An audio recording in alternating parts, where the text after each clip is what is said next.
السلام علیکم کلاس. آج ہم قرآن مجید چیپٹر سٹارٹ کر رہے ہیں.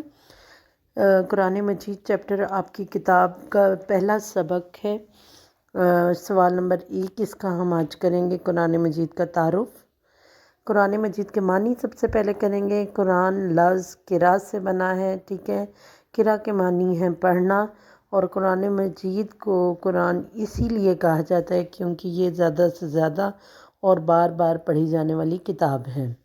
اب قرآن مجید کے نام جو قرآن مجید میں جن کا ذکر آیا ہے، الکتاب کہا گیا، الذکر کہا گیا، الفرقان اور التنزیل، ٹھیک ہے. اس کے بعد الہامی کتاب.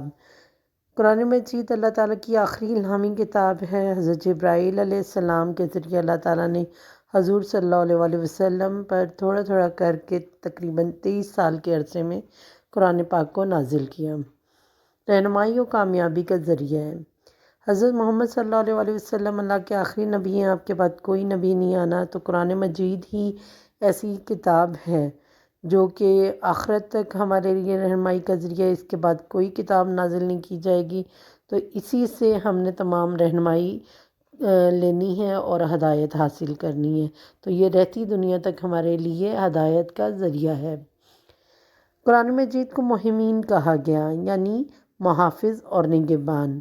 مہمین کا مطلب ہے کتابوں میں جو تعلیمات اور عقائد اپنی اصلی حالت میں موجود نہیں رہے، تو یہ ان کی تصدیق کرتی ہے کہ پرانی کتابوں میں جو تالیف ہوئی ہے، جو چینجنگز ہوئی ہیں، تو قرآن مجید جو ہے وہ اپنی اصلی حالت میں موجود ہے اور ان کی تصدیق کرتی ہے. جو تعلیمات ناپید ہوگی یا ختم کر دی گئی، ان تعلیمات کو نئے سرے سے قرآن مجید میں بیان کر کے محفوظ کر دیا گیا.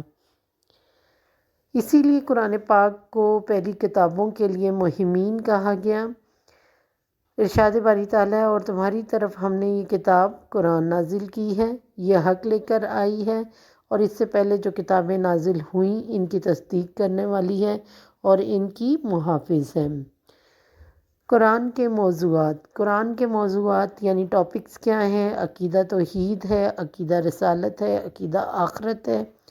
انسانی زندگی کی حقیقت بیان کی گئی ہے. اس میں انسانی حقوق و فرائض بتائے گئے، خیر و شر اور حلال و حرام کی تعلیمات بتائی گئی، اخلاقی تعلیمات بتائی گئی، سیاسی امور بتائے گئے، معاشی و معاشرتی تعلیمات بتائی گئی، عبادات بتائی گئی ہمیں، ٹھیک ہے. اس کے بعد قرآن مجید کا مختصر خاکہ دیکھتے ہیں. قرآن مجید 30 پاروں پر مشتمل ہے. اس کی 114 آیات ہیں. قرآن میں 540 رکوع ہیں اور 6236 آیات ہیں. کچھ علماء نے جو ہے کچھ آیات کو 2 تصور کیا اور 6666 آیات کہا ہے، لیکن جو اجماع کا یقین ہے وہ یہی ہے کہ 6236 جو ہے اس کی آیات ہیں. قرآن کے 14 سجدے ہیں. قرآن میں 7 منزلیں ہیں. قرآن مجید ایک معجزہ ہے. قرآن مجید کو ایک 7 سال کا بچہ بھی حفظ کر لیتا ہے اور اس کو حرف بہ حرف یاد کر لیتا ہے. تو یہ قرآن مجید ہی کا معجزہ ہے کہ اس کو ایک تو سب سے زیادہ دنیا میں پڑھا جاتا ہے. 1400 سال سے یہ سچی کتاب ابھی تک موجود ہے، اور اپنے ہر حرف کے ساتھ جب قرآن پاک نازل ہوا تو کفار نے کہا کہ ہم اس جیسی اور بھی کتابیں بنا لائیں، ایسی آیات اور بنا لائیں، تو لیکن وہ اس چیز میں ناکام ہو گئے اور قرآن پاک کے مقابلے پہ ایک بھی آیت نہ لا سکے، ٹھیک ہے. اور قرآن پاک کو زیادہ سے زیادہ پڑھا جاتا ہے. اس کا ہر حرف زیر زبر پیش سمیت ایک 7 سال کا بچہ بھی اس کو یاد کر لیتا ہے. تو یہ قرآن پاک کے معجزات ہیں، اور آج تک اس میں ایک حرف کی تبدیلی نہیں ہوئی.